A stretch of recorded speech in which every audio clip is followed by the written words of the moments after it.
Il n'y a pas plus insolent que ce que ce gars-là vient de faire. Pedro Neto. Pour ceux qui ne seraient pas au courant, il a signé il y a seulement 6 jours à Chelsea. Et là, il les envoie en finale de Coupe du Monde des clubs normal alors qu'ils n'étaient même pas attendus. Et le plus fou dans tout ça, c'est qu'il vient d'éliminer son club formateur en marquant 2 buts en plus de ça. Le premier but magnifique en dehors de la surface. Il enroule ça d'une manière, ça rentre. Deuxième but, il se retrouve dans la surface de son club formateur entouré de 2 défenseurs. Et parmi ces 2 défenseurs, il y a quand même Thiago Silva. Il tire, ça rentre aussi. Bien évidemment, comme d'habitude, il demande pardon. Je sais vraiment pas qui a créé ce truc-là. C'est-à-dire qu'à chaque fois qu'un joueur marque contre son ancien club, il vient faire semblant de demander pardon. Et mon avis, moi je trouve ça encore plus irrespectueux, faut célébrer. Si t'étais si désolé que ça t'aurait pas marqué. Et en plus de ça, le gars il termine homme du match. Par contre les amis, mettons du respect sur le nouvel entraîneur de Chelsea. Le gars il est arrivé première saison, 2 finales. Il est en finale les amis, en ce moment là tous ces clubs là le regardent comme ça. Et moi dans tout ça c'est le Barça qui me fait rire. Regardez, c'est vraiment la personne la plus vénère du groupe. Dites-vous que parmi ces équipes là, il y en a certains qui n'ont pas pu participer à la compétition. Bref, en tout cas félicitations à Chelsea. Là il commence à se remplir les poches grâce à la compétition. Parce que là il est dit, Chelsea a désormais gagné près de 80 millions de livres sterling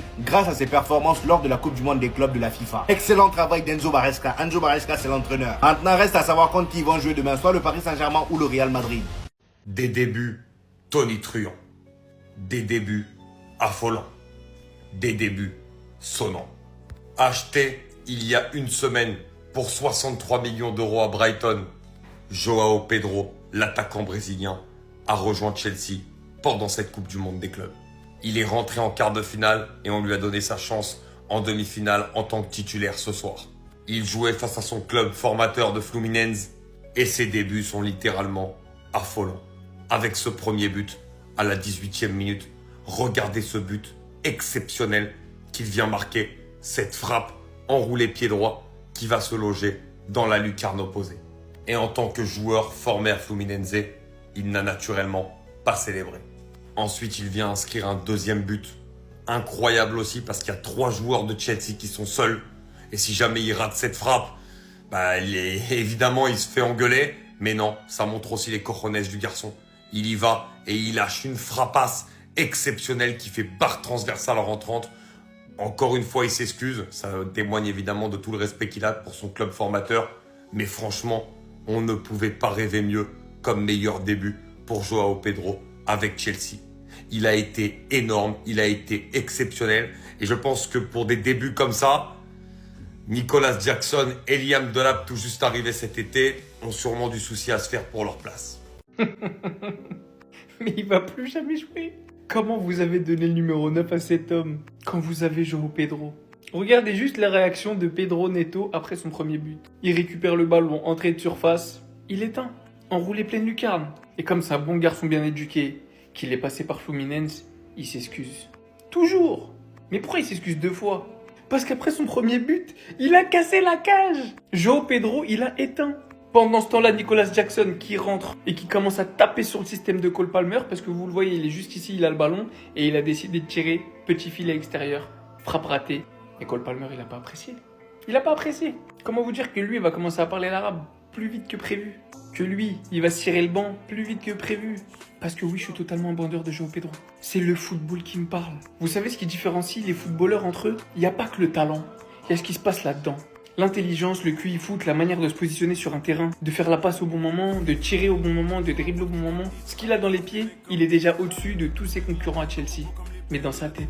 C'est un joueur tellement intelligent, si vous l'avez vu jouer à Brighton, vous savez déjà de quoi il est capable. Techniquement, bien plus à l'aise que 98% des neufs, capable de marquer des bangers. Et dans une équipe avec une animation offensive aussi dense, où t'as des ailiers qui sont capables de marquer, t'as Nkunku, Madueke, Pedro Neto, que derrière t'as Palmer, que toi t'es capable de jouer en 9, et en même temps t'es capable de jouer en 9,5, que ta qualité de passe est excellente, mais t'as tout pour réussir dans le football. Moi des fois les gars, je vous jure, je vous dis la vérité, Chelsea ils ont trop d'oseille, je suis trop jaloux d'eux. Nous on est en Hesse, on est pauvres, mais qu'est-ce que je rêverais d'avoir un tas de joueurs de Chelsea. Et il y en a beaucoup qui jouent juste dans le mauvais club en fait. Prenez quasiment tous les joueurs de Chelsea un par un, réfléchissez bien, jugez réellement leur performance. Dans combien de clubs ils sont pas titulaires? Je sais qu'il y en a qui vont penser que c'est de la culture de l'instant et que je dis ça parce qu'il a mis un doublé. L'avenir vous donnera raison ou me donnera raison. Mais moi je dis juste, mouillez-vous la nuque pour ce joueur. Parce qu'il va tout casser.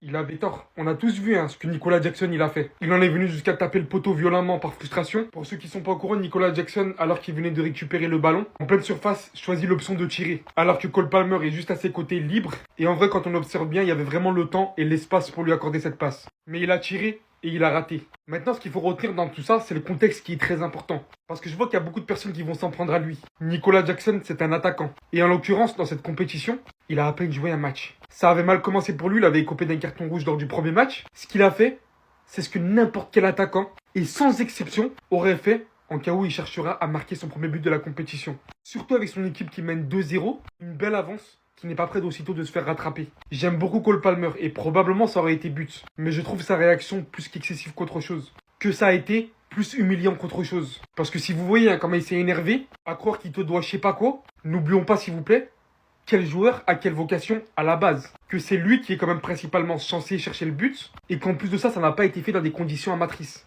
Il y avait de l'avance. C'est l'élu. C'est lui. C'est lui. Vous savez pas, ça fait combien de temps que j'attends ce jour? Vous ne savez pas en fait. Depuis 2018, j'attends ce jour. Morata, Lukaku, Havertz, Werner, Nicolas Jackson. Moi à la base, je demandais juste un attaquant qui s'est tiré dans un ballon. Juste un attaquant qui est fort et qui s'est tiré dans un ballon. C'est tout ce que je demandais. J'ai été exaucé. Du moins pour l'instant. Doublé de Joao Pedro aujourd'hui face à Fluminense. Et regarde les buts. Regarde les buts. Premier déjà, il est à la construction. Puis il envoie un missile. Et si vous étiez pas satisfait, contre-attaque, 4 contre 2, il fait pas la passe, il tire. Et regardez où il tire, s'il vous plaît. Barre rentrant direct, il tue les débats. En plus de savoir tirer, en plus d'être bon dans le jeu et bon techniquement, c'est un acharné. Il défend comme un malade. Il a fait combien de retours défensifs? Des interventions défensives de la tête, des retours défensifs aussi. C'est un malade. Brighton, ils ont été dans la mentalité, hein. C'est nous qui fournissons, c'est vous qui consommez. C'est Chelsea qui consommons. Ah là là, on consomme. Merci. À part Sanchez. Hein. Il s'élève pas parce que c'est son ancien club Fluminense, hein. Mais il aura été sans pitié. Est-ce qu'on aura vu un buteur brésilien aussi fort depuis Adriano? Non. Non. Non. Non. Non. Du moins pour l'instant. Il n'y a pas plus insolent que ce que ce gars-là vient de faire. Pedro Neto. Pour ceux qui ne seraient pas au courant, il a signé à seulement 6 jours à Chelsea. Et là, les envoie en finale de Coupe du Monde des clubs normal alors qu'ils n'étaient même pas attendus. Et le plus fou dans tout ça, c'est qu'il vient d'éliminer son club formateur en marquant 2 buts en plus de ça. Le premier but magnifique en dehors de la surface. Il enroule ça d'une manière, ça rentre. Deuxième but, il se retrouve dans la surface de son club formateur entouré de 2 défenseurs. Et parmi ces 2 défenseurs, il y a quand même Thiago Silva. Il tire, ça rentre aussi. Bien évidemment, comme d'habitude, il demande pardon. Je sais vraiment pas qui a créé ce truc-là. C'est-à-dire qu'à chaque fois qu'un joueur marque contre son ancien club, Les gars, le match terminé, Chelsea le remporte sur le score de 2-0. 2-0, la partie largement dominée par les Anglais. Et les Anglais qui ont décroché leur billet pour la finale de la Coupe du Monde des clubs. Mais les gars ont fait marquant aujourd'hui. Dans ce match, je dis bien, ont fait marquant. C'est déroulé dans cette rencontre parce que l'homme que vous voyez ici, João Pedro, qui vient juste de signer avec Chelsea, et aujourd'hui, qui a rencontré son ancienne équipe qui est Fluminense aujourd'hui, qui les a écrasés, qui les a réduits en cendres, les gars, et qui les a donné une très très bonne leçon. Aujourd'hui, il a marqué 2 buts majestueux. 2 buts majestueux, les gars, 2 buts somptueux. Les gars, c'est le but, ces 2 buts-là qu'on va essayer d'analyser. À la première période, regardez son but. Regardez son but, parce que là, il a montré aujourd'hui qu'il connaît très bien cette équipe. Il connaît très bien cette défense. Comment il a marqué? Comment il a mis? Il a mis la frappe sous l'angle, les gars. Sous l'angle. Ah, franchement, les gars, quel côté encore? Quel côté? Côté gauche du gardien, des gars, qui ne pouvait absolument rien. Mais regardez. Est-ce que c'est une coïncidence ou bien il l'a fait exprès? Et deuxième but encore. À la 56e minute, parce que là, le premier but, il a marqué à la 18e minute. Et deuxième but, il a marqué à la 56e minute. Et comment il a fait?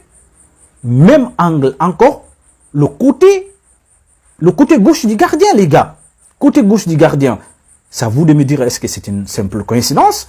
Ou bien, il a fait exprès, il connaît très très bien le gardien. Et franchement, les gars, il a marqué aujourd'hui 2 buts somptueux. Hors de la surface, parfaitement enroulé. Rien à dire, franchement, les gars. Rien à dire de ces billets, franchement. Parti Chelsea qui attend aujourd'hui son prochain adversaire. Et ça sera demain à partir de 19h. Et ça sera une rencontre féroce. entre Real Madrid, le grand Real Madrid, face à cette équipe de PSG qui domine l'Europe aujourd'hui, la meilleure équipe de l'Europe pour l'instant, pour le moment. Et là, le verdict tombera demain à partir de 18h, à partir de 19h autant pour moi les gars, parce que là je suis très excité.